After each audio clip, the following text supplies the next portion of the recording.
Whether you operate one forklift or thousands, one location or hundreds, the new My Toyota customer portal can help you optimize your operation and material handling equipment. This one-stop, free-to-use platform is designed to help you take control of your information and make smarter decisions, all at the touch of a button. Register and access your data today at my.toyotaforklift.com. That's my.toyotaforklift.com. With e-commerce off the charts, many small and growing warehouses are asking, how can I get ahead when my warehouse is barely keeping up? The answer is future-ready warehouse tech from Zebra Technologies. Warehouses can simplify and upgrade all processes, from automated inventory management to hands-free picking, with Zebra's tailored, scalable mobile solutions. They're simple and intuitive. There's never been a better time to upgrade for success with Zebra. How can your warehouse get ahead? The answer's in black and white. Get the answers at zebra.com/theanswer. That's zebra.com/theanswer.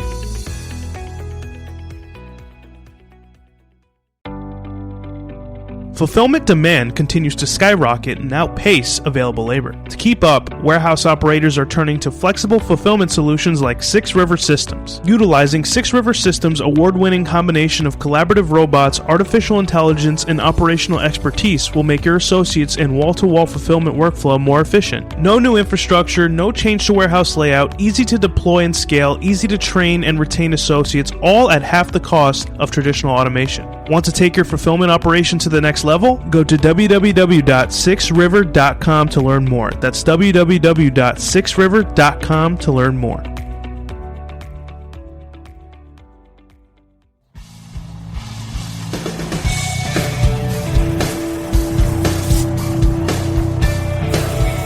The New Warehouse Podcast, hosted by Kevin Lawton, is your source for insights and ideas from the distribution, transportation, and logistics industry.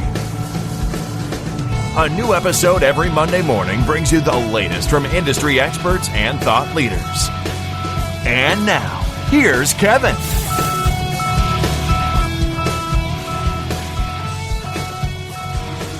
Hey, it's Kevin Lawton with the New Warehouse Podcast, bringing you a new episode today. Today's episode, I will be joined by Jon Schechter. He is the Business Development Manager over at AutoStore. And AutoStore, if you're not familiar, is the sexy-looking robotic shuttle fulfillment system that you've probably seen if you've been to Modex or ProMat. It's black and red, very, very attractive looking, actually, for the industrial application that it is. So he's going to tell us a little bit more about that, and we're going to get into a discussion about fleet-based robot solutions, and we're also going to talk about an interesting topic. We're going to talk about traditional hardware and how it's kind of degrades over time, but then we're also going to talk to this new idea of software-based material handling systems that can actually improve over time. So we're going to have a really interesting discussion, I think, and we're also going to talk a little bit about the contrast between material handling in Europe and America, and what are some differences there, especially when it comes to robotics. So, Jon, welcome to the show. How are you? I'm good. Thanks for having me, Kevin. Yeah. Thanks for coming on. Thanks for reaching out and showing interest. I think you're a listener, right? And you had to subscribe to the email, I believe, and that's how we kind of got in touch. So I'm happy we could bring you on. Yeah, definitely. And I appreciate you describing AutoStore as a sexy version of a shuttle also. Hey, man, it's sleek looking, and the black and red is pretty hot. So I got to give credit where credit's due.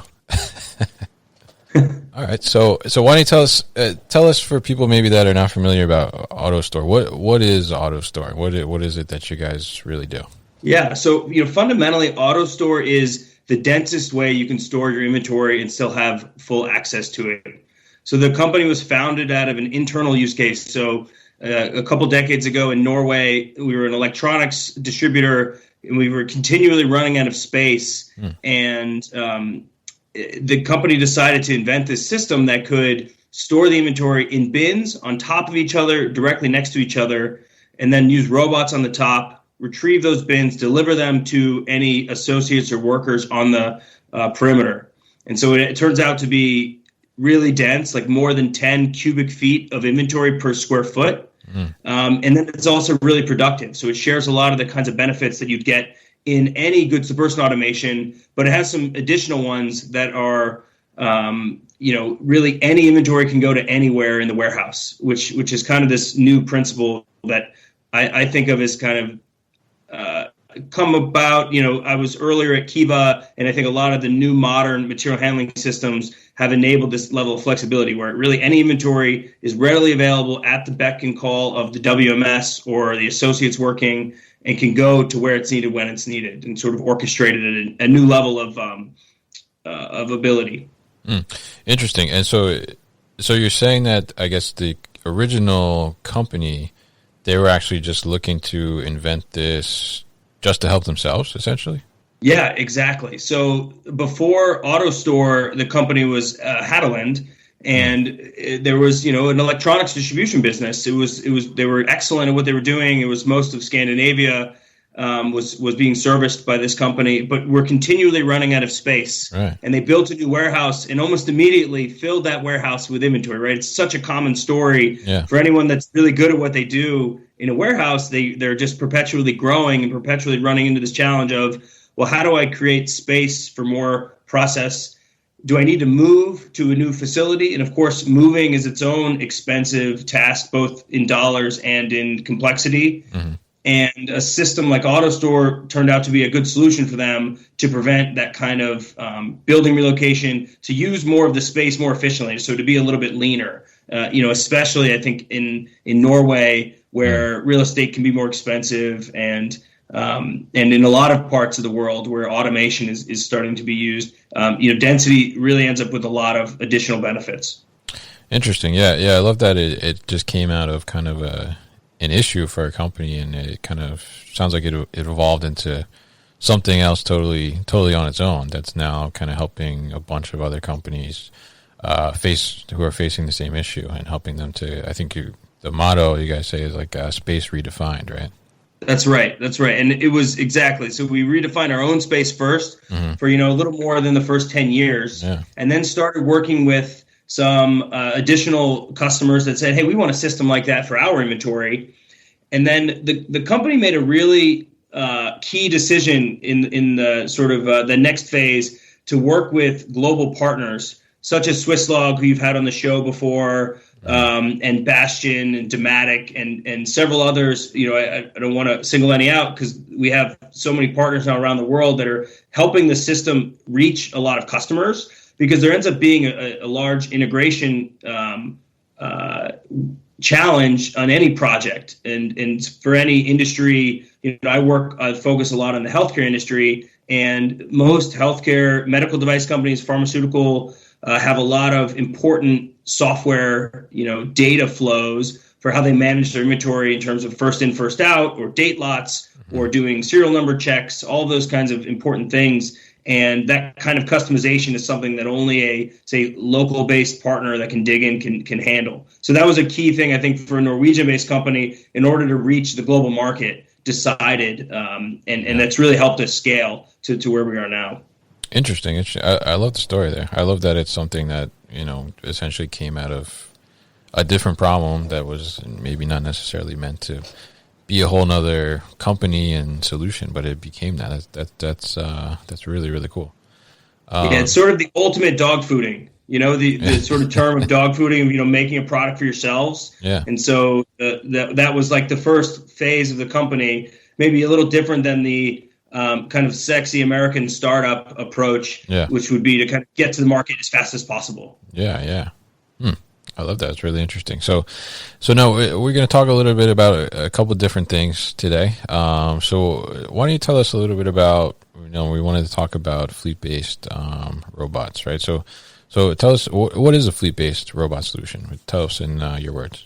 Yeah. So, to me, I spent a number of years at Kiva earlier in my career, and now there's so many solutions on the market that use a collection of many small robots that can navigate, can carry inventory, can be directed by warehouse management software, warehouse control software, or their own control system to carry that inventory where it's useful. And Mick at Kiva used to talk about the robots being really good at storing, moving, and sorting inventory, the kind of dull things that humans don't want to do. Mm-hmm. And what you end up with when you have lots of robots doing that work together is you have a fleet doing storing, moving, and sorting.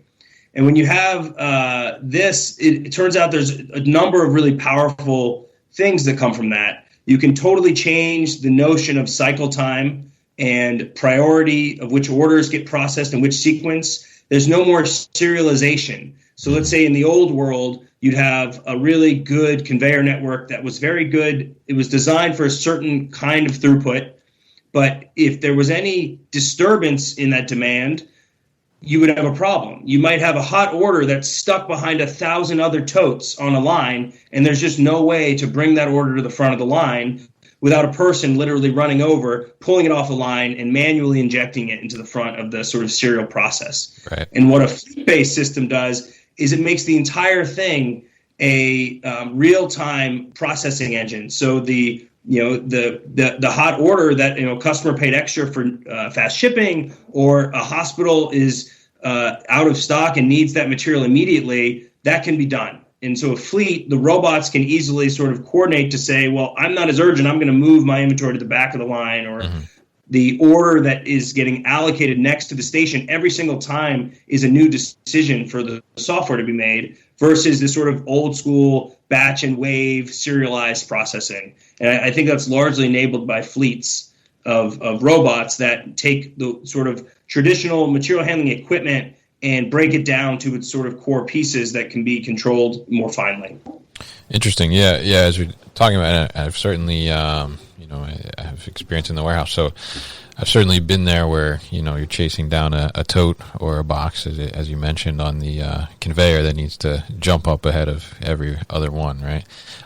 Definitely not something that's fun necessarily, especially when it's like the end of the day and you're going around like crazy trying to get out what needs to get out. Right. And one other thing that I find really interesting about, material handling systems, the systems in warehouses, there are always going to be exceptions, right? No system will run perfectly all the time. The exceptions in a serial-based warehouse, though, can be really dire. So you can have, you can lose a sorter, and then the whole building flow stops because that key sort of piece in a serial process is down. And so you have these massive single points of failure. And I also, in most warehouses where they have a long conveyor routing or these sort of single systems, there might be a stick, or there might be a really talented maintenance person that keeps that system going, and that's kind of essential.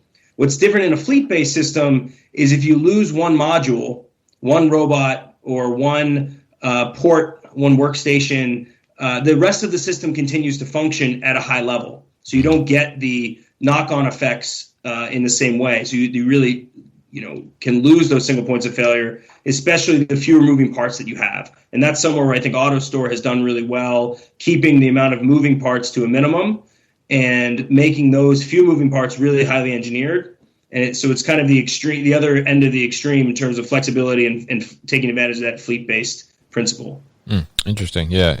I think that, as you're talking about it, it's kind of easy to see the, increased flexibility that the fleet-based robot solution can give you versus that conveyor, and how it's, kind of thinking on its own, like you mentioned, and being able to, move to the back of the line if it's not necessarily needed, or, move up, or whatever the case may be, to kind of help you alleviate those exceptions, like you mentioned. So really, really interesting stuff. And you mentioned there that, you had spent some time at Kiva. So, actually it's interesting. A lot of people that we talk to on the podcast who have, kind of are in the robotics world have had some time spent at Kiva or in some way involved. So I'm just curious, how, since your time at Kiva, like how have you seen the robotics industry in material handling like really, really grow? Like what has been the biggest thing that you think has happened in the years since? We'll be back after a quick break. You hear a lot about supply chains these days, because if the past couple years have taught us anything, it's that an efficient, well-managed supply chain is absolutely critical to keeping businesses successful and consumers happy. I'm Will Haywood, and I host a podcast called All Business, No Boundaries, where we talk about supply chains, how they work, what happens when they don't, and the innovations that are redefining what's possible in the world of logistics. Join me for insightful interviews with thought leaders and industry experts. We discuss how optimizing supply chains can break down the barriers that are holding businesses back. That's All Business, No Boundaries by DHL Supply Chain. Listen and subscribe wherever you get your podcasts. Well, I think there's certainly a rush of new ideas and new companies and new capital to fund those companies, and then people like a new sort of generation of people to get excited about this. In the Boston area, I'm in Providence now, and it's just sort of a suburb of Boston, but you have kind of a cluster of robotics companies that are, coming out of a lot of the universities, coming out of alumni from Kiva and some of the other companies. And so you have maybe a dozen warehouse companies. You can kind of come to Boston and see 10 or 15 on a visit that do piece picking like right-hand robotics or soft robotics, that do mobile robots like Six River Systems and Locust Robotics, or that do kind of the cutting edge sci-fi stuff like Boston Dynamics and maybe some of the stuff out of iRobot and elsewhere. So there's a huge range of things. But a lot of the talent is actually moving around amongst them, moving from Symbotic over to Six River, or moving from, one to another. And so it's interesting that the engineers, the people building this stuff, have a pretty good perspective because they've worked with more of the end customers maybe than any of the individual companies. So you have an interesting clustering effect now. But I also think certainly the venture capital world got really excited about the space and started funding a lot more companies. And now the trade shows, I think, are largely different. The Modex and ProMat maybe look a little bit more like the manufacturing shows used to, where there was a lot of, sexy automation demos at those shows. And now you see that in the intralogistics space as well. So not just the sort of the big cranes and the really powerful forklifts, but also maybe things that are as impressive but at a smaller scale, right? Handling pieces and solving e-commerce and distribution challenges that are new in this sort of lean inventory, order it whenever I want, get it to me, the sort of customer SLA that people expect online now. I think of that actually everybody in business expects it too, right? If I'm working in a health department at a hospital, I'm in a nurse's station and we run out of something, I expect I can get that in a couple hours. Why not? I can order chips from snacks.com and get that in a few hours. I can order any widget I want from Amazon and have it delivered in moments, or 2-hour delivery from a grocery store. So why can't I have life-saving medical supplies in the same thing? So I feel like now all logisticians are having the same SLA pushed on them, whether they like it or not. And so they need new tools to enable that. And I think that's what a lot of the new robotics and other warehouse technology companies are helping to provide. Definitely, yeah. And I think you put it there really well. It's the SLAs that you're talking about, and the consumer behavior, and kind of that Amazon effect, if you will.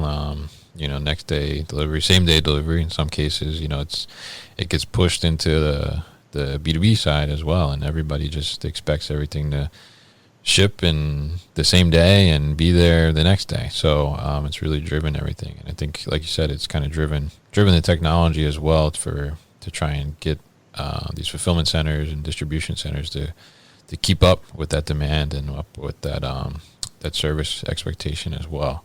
So definitely interesting. And you're right. I mean, Massachusetts is crazy. It's like every robotics company is there, it seems like, which is pretty wild. So we're talking about how things have kind of changed, and you even mentioned, at Modex, ProMat, at these trade shows, you see, more automation stuff going on. And, talk about the versus the, powerful forklifts and this and that. Traditionally, we're seeing, that hardware would usually kind of degrade over time, right? So, but now, we have these more software-based material handling systems, and that they can actually improve over time because they're being upgraded, right, through the software and the system. So, how did that idea really come, I guess, to fruition, and why is it such an advantage to the industry? Yeah, I think so. It comes back a little bit to the idea of a fleet-based system. So some of the guys I work the closest with at Kiva and now working with now at AutoStore, we're always thinking about how do we use the fleet of robots more efficiently. So, for example, AutoStore, we have a new software architecture we call the router, and it can take the same set of robots and increase the throughput 20%. In most cases, up to 40% we've seen in some cases. So the same capital that you've bought and you have installed at your site, by changing the software to the router architecture, can literally increase your throughput 40%. That's just not something that's possible in on a traditional goods to person system, on a forklift, of course, or maybe you could increase the speed a little bit and change your safety protocol so that the drivers can go up 10%, 20%. Yeah. But short of something like that, there just isn't the same parallel in a hardware based system that is not able to. And the kinds of reasons you can do that in the software is you're in a software based material handling system. Every single time you make a decision, you have a chance to make that decision better. Which direction of the robot's going to navigate? Which robot will get which bin out of the system next?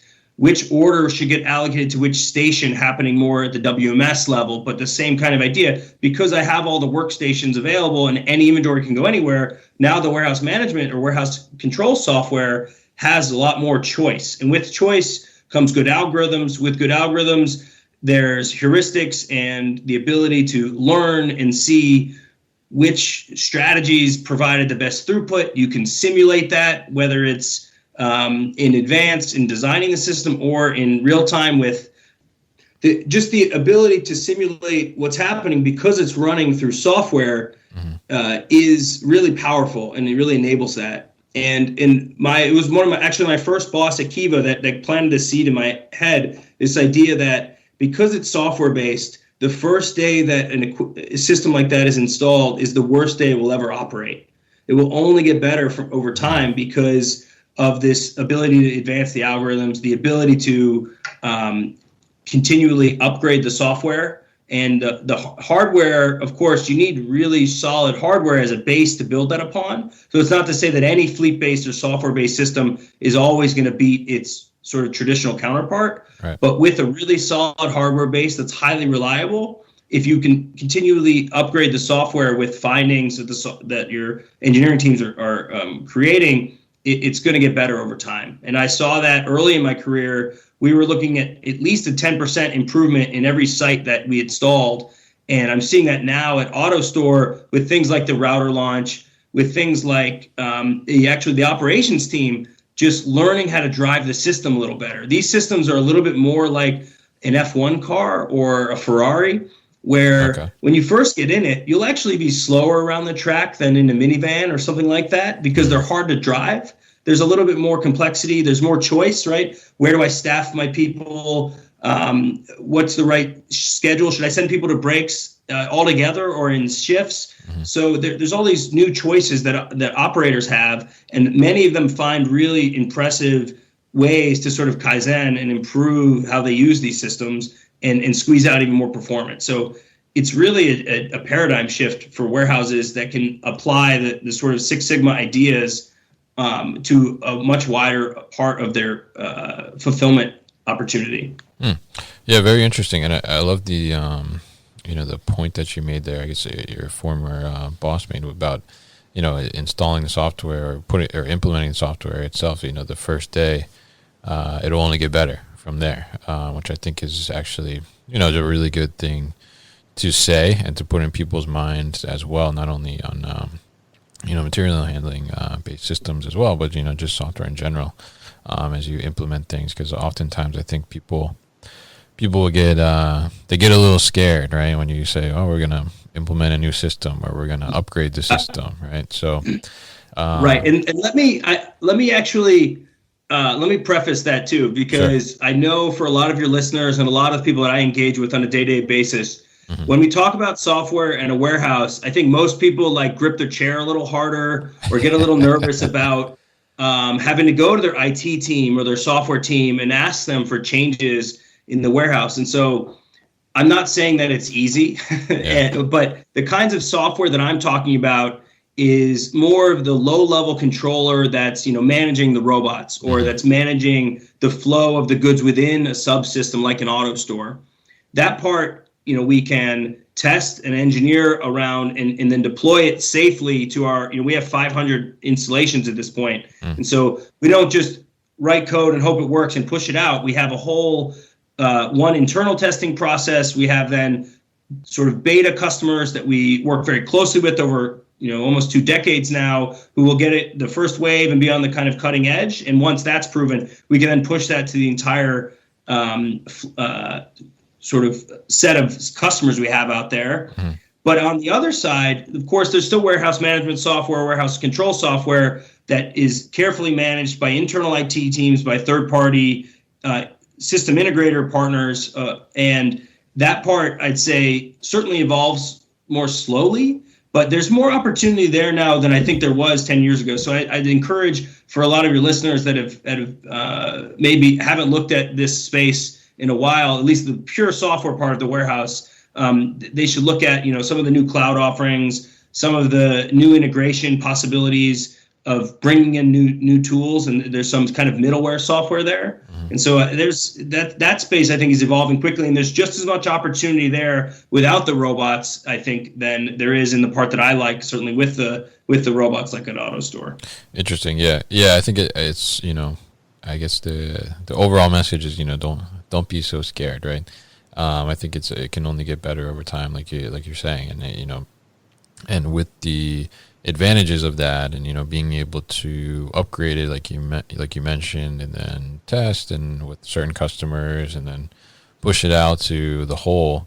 We can only, on the operation side and material handling side, we can only win from something like that. And instead of having to do a total overhaul, right? If it's just hardware based, right? You have to every couple of years switch out the hardware totally. Obviously, that's a headache. So being able to just do software based and make out those pushes for the updates as well, that's a really, really great thing. I want to take a quick break to tell you about Variable and the new solution for on-demand labor. With demand always changing, why is your headcount always staying the same? If you're bottlenecked and overpaying for labor, your business can't keep up, much less scale. You can change that starting right now with Variable's on-demand labor platform. Post your work today and have bids from workers within hours. You'll be breezing through your backlog in no time with the help of the performance-rated workers you select. There's no volume commitments or term agreements, and you pay only for what you use. Post your first opportunity today at variableops.com/thenewwarehouse. That's VERYABLEOPS.com/thenewwarehouse. Now back to the show. So, I wanted to talk to you about, we talked a little bit about the fleet-based solutions, and we also talked about, the software and the advantages of that. But you had mentioned to me prior to our podcast discussion here, you had spent some time in Germany recently, I guess, for work. And I actually had been in a discussion with somebody previously talking about differences, between material handling industry, specifically in terms of robotics. And we actually mentioned, earlier in the show how things are kind of been growing rapidly. So standards, so our discussion was kind of around the standards of the difference between, Europe and America when it comes to robotics and facilities. So I'm curious, since you were there and spent time there, what are some of the differences that you saw there from, how we kind of, I guess, operate on this side of the ocean, right? Yeah. It was fascinating. So I was recently in Germany for a year when I was with Right Hand Robotics doing piece picking. And I went to a lot of warehouses throughout Europe, in Germany, primarily in the Netherlands, a little bit in Norway and elsewhere. But the level of automation is just much higher. And I think that won't surprise everybody listening to your show. If you go to Logimat, you see some, more shuttles and more goods to person automation and more automation in general than when you go to Modex and ProMat. That's just like one basic fact. But I think that when you go into the warehouses, it's even more stark. For a lot of good reasons. In the U.S., land is cheaper, so the incentive to automate to sort of fill out the air isn't always there in all parts of our country. I think that labor can be cheaper and more readily available, or at least historically was. I think that's changed with more and more demand on e-commerce. I think there's more than 1 million people picking e-commerce orders now in warehouses. This sort of recently crossed threshold, especially during COVID. Mm-hmm. So labor is getting tighter and more competitive. So maybe while the minimum wage might not go up as fast as to catch up to Europe, the competitive wages, the real wages people are paying, are increasing quickly. So that is something that pushes you to more automation. And then I think there's a cultural mindset in Europe that seems different, which is if I have the ability to help somebody in their job with a really good tool, such as collaborative robots or a goods-to-person system where 10 robots serve one person or something like that, I almost have a moral obligation to do so, to increase the job satisfaction for the people working in that warehouse, so that I'm not just burning out individuals by having them push a heavy cart down an aisle and be frustrated in this sort of caveman-like scenario. So in some ways, I feel like on a mission a bit to help automate a lot of the manual buildings that have kind of gotten stuck in that mode over the last decades, and bring some of that to the U.S. And so that's a little bit what I've been trying to do. I'll give you one really good example. If you look at the pharmaceutical distribution centers in Europe, tend to be really highly automated. Not fully, but very highly automated. And there's a lot of things they do to make it better to do that are maybe harder in the U.S. But there's more standards. The catalog is more well controlled. There's regulation about barcoding and 2D barcodes to enable lot code collection and things. But they just have adopted a lot of the A-frames and mini loads and those types of tools, so they can operate the building with fewer people and have much higher productivity, pay those people better, fit in a smaller space, and ultimately serve the patients those medicines are getting to much better. Now, that's not to say we don't have incredibly complex pharmaceutical supply chains in the U.S. So it's not to understate the work that people do. It's just the tools that we've chosen to do it tend to be a little bit more manual. And that was fascinating. I think it's particularly pronounced the further north you go in Europe. And, I'm not an expert on Europe, so I don't want to purport to be. But in my experience, when I went to Norway, it was just even further that mindset of I want to automate the store moving and sorting of the inventory because I am obligated to do so. I only have so much of a labor pool. People want a high quality job, so I'm going to put them in a comfortable workstation with a mat, with a really good user interface, with pick to lights, and with good ergonomics, that they can work that all day and go home and enjoy their job and their sort of way of life. And so in the U.S., it's not always that way. We're a little bit more, I think, willing to make a really strict ROI calculation and say, well, that doesn't pay back within 2 years or 3 years. Yeah. So I'm not able to get over the hurdle to invest in better scanners or to add more automation that might deliver in that way. And I think part of that is it's just a little bit more functional. Maybe it's better. It's capital light to do it that way, and it scales a little bit better. We have more space and we have more sort of scale to deal with, so you can't necessarily invest at the same levels because it's just very capital intensive. But it's definitely been shifting, right? I'm sure you've seen that, and your listeners, that right. The sort of need to automate again to keep up, to meet that new SLA. It's not an option anymore. So the ROI calculation is now different. It's not just that pure kind of labor ROI. It's, well, I'm growing because I'm going to do more fulfillment out of my warehouses, so I need more inventory in the same square footage. I have these higher demands that I need to be able to shuffle the sequence of orders to hit that customer promise that's so important on, especially in online, but in all sort of business segments now. So It is changing.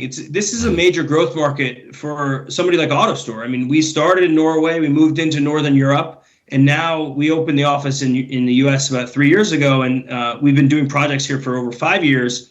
We're going to approach 100 sites really quickly just in the U.S. because I think that ROI calculation has flipped, and we now do have a lot more uptake of these kinds of systems that were previously reserved for Tokyo and most of Japan and Northern Europe and Germany. Yeah. So it's definitely happening.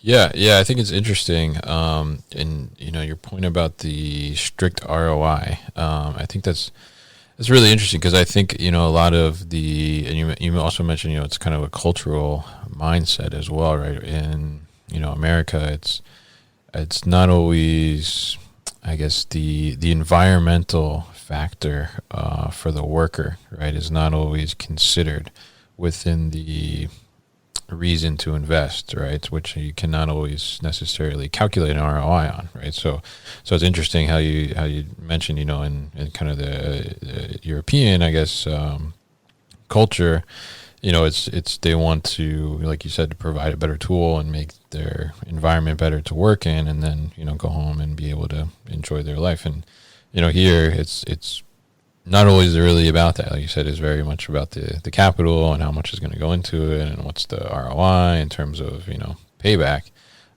So it's interesting, but I think, like you said, it seems to be shifting here, which I think is a good thing. Yeah. Definitely.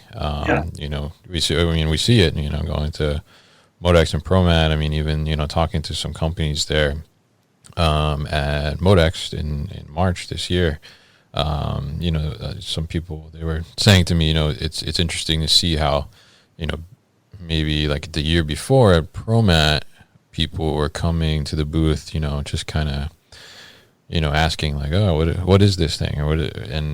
But this past year, some people were telling me that they're coming and they're asking like more specific, like targeted questions, like they know more about the solutions already, and they know what they want and they know why they want it, and they're just asking, how's it working, and more targeted questions, which I think is kind of a sign of that shift. So it is really interesting to see, and it's definitely a good thing. I think that taking into consideration the environment for the worker and making their job easier, like you said, and better for them, and not so caveman like you mentioned, I think is a great thing. So it's a really good that you're also kind of pushing that as well from your experience over there. Yeah, and I think there's a normal adoption curve. You could think of kind of early adopters and crossing the chasm to the broader market, and we're certainly there, at least with goods to person automation. Cube-based ASRS, you would call it an AutoStore, and this stuff is certainly there. I think a lot of the mobile robotic systems that are ground-based, that are maybe working within the aisles collaboratively, all of that stuff is production ready, ready to go. Mm-hmm. And it's no longer, pilots and feeling it out and maybe next year. It's much more serious. People are ready. They're thinking of RFPs that include this stuff now, the way they used to with the traditional tools, just say.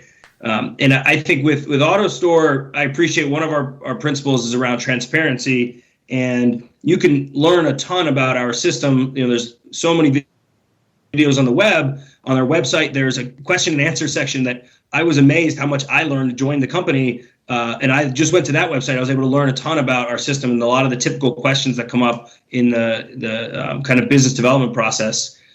And so I think people are becoming much better educated, like you said, and they kind of are starting to know what they want, and planning it into their next facility that, well, it's going to be automated. We've already made the budget request to do so because we see the benefits at our peers, either within industry or in a nearby comparable.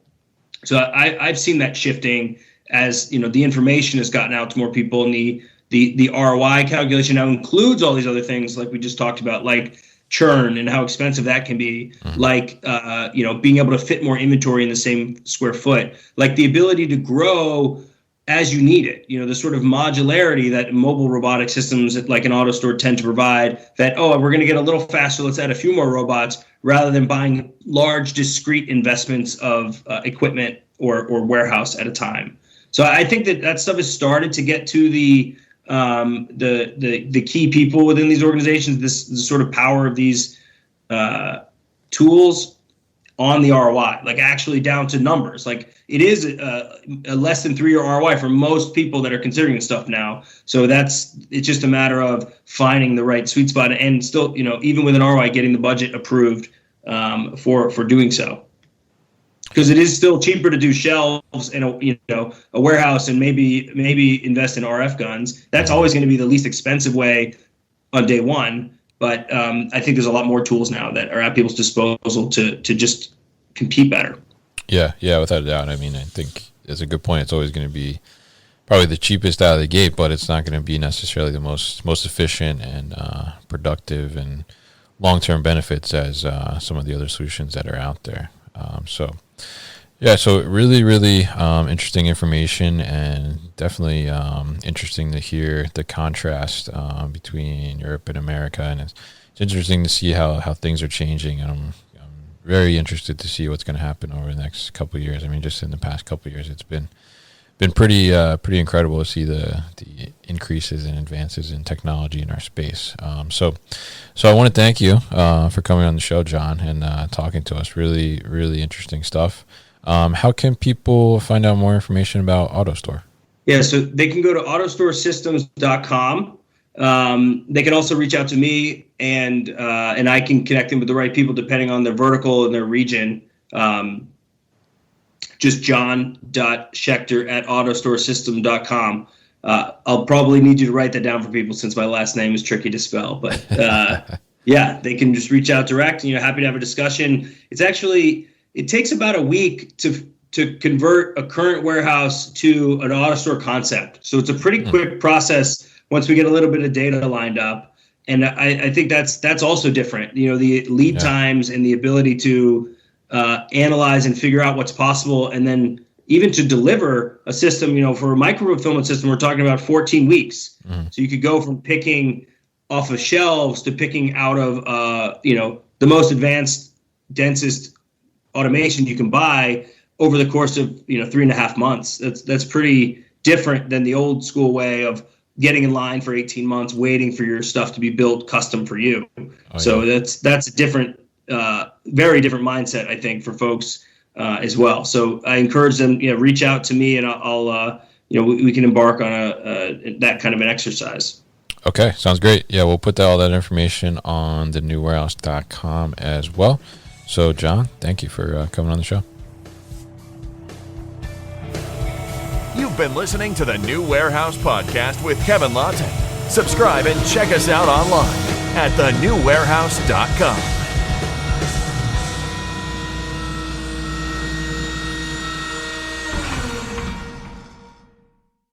Thank you for listening to this episode.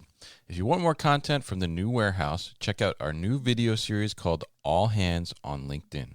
Just search for the New Warehouse on LinkedIn and follow along.